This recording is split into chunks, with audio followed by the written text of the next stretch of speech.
Hi everyone. I recently got Arthur Penn's Bonnie and Clyde on Blu-ray, and the movie looks stunning. Thanks to Warner. Warner brought this excellent transfer, and of course the beautiful cinematography. Honestly, it felt like I was watching the movie for the very first time. Anyway, Bonnie and Clyde came out in 1967 and triggered this movement or transition in the late 60s where movies became more and more realistic. Obviously 2001 A Space Odyssey played its role in that transitional phase in film history where it took its genre seriously and used, realistic special effects, I guess. Bonnie and Clyde was just as influential, but only to the crime genre. Now, there's before Bonnie and Clyde and after Bonnie and Clyde, and in my opinion, Bonnie and Clyde is the most influential crime film ever made.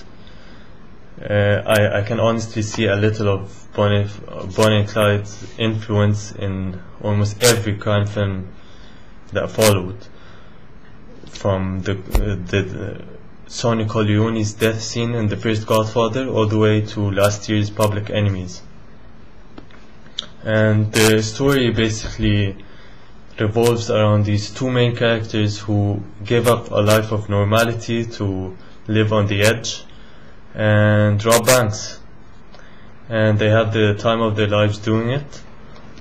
To them it's almost as if it's not about the fact that they rob banks than the fact that they don't want to be a part of society, and that gives the film a certain sense of freedom, which is kind of cool since the movie kind of gave filmmakers freedom to explore new grounds, and it was basically an open door to filmmakers, which is why it's so influential. Whenever I talk to people about this movie, a lot of people think the movie is dated or lost its touch. Well, I personally think a lot of filmmakers today more than ever can learn a lot from Bonnie and Clyde. For one thing, the violence is very realistic, especially compared to today's almost cartoonish, overblown violence. And it's not just the violence, it's the dialogue that's realistic, it's the performances, it's even the lack of music was a very realistic touch.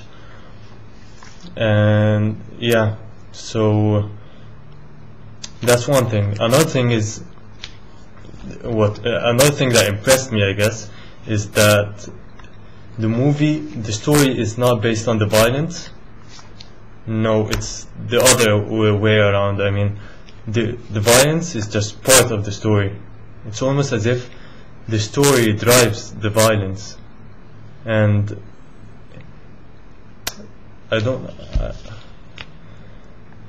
I guess what I'm trying to say is the story comes first and the violence comes second, which is an issue nowadays with most violent movies.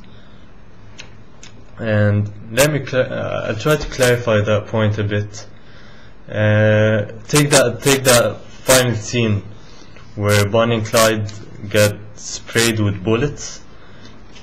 It's one of the most influential scenes, obviously, ever made, because it was really the American film industry were getting sprayed with bullets, not just Bonnie and Clyde. And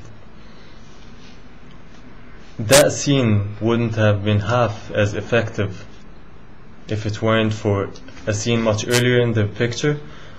It's that scene when Bonnie visits her mother, and her mom tells her what the audience has consciously known all along, but hasn't acknowledged up to that very moment.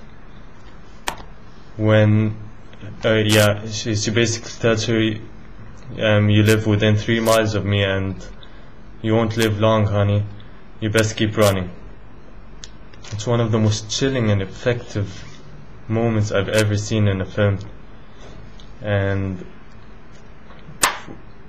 these two scenes, the final scene and the mother scene, they almost complement each other. It's as I said, the story drives the violence, and the violence is only there to support the story. Anyways, if you haven't seen Bonnie and Clyde, make sure to get a copy, watch it, and enjoy it, I guess. Oh yeah, and I recently heard that Hollywood is remaking this classic into Hilary Duff movie. Yeah, Hilary Duff is going to play Bonnie Parker. Yeah, don't wait for that. Just watch Arthur Penn's Bonnie and Clyde movie for a realistic crime film that was revolutionary at the time and is just as powerful now as it was back then. It's amazing.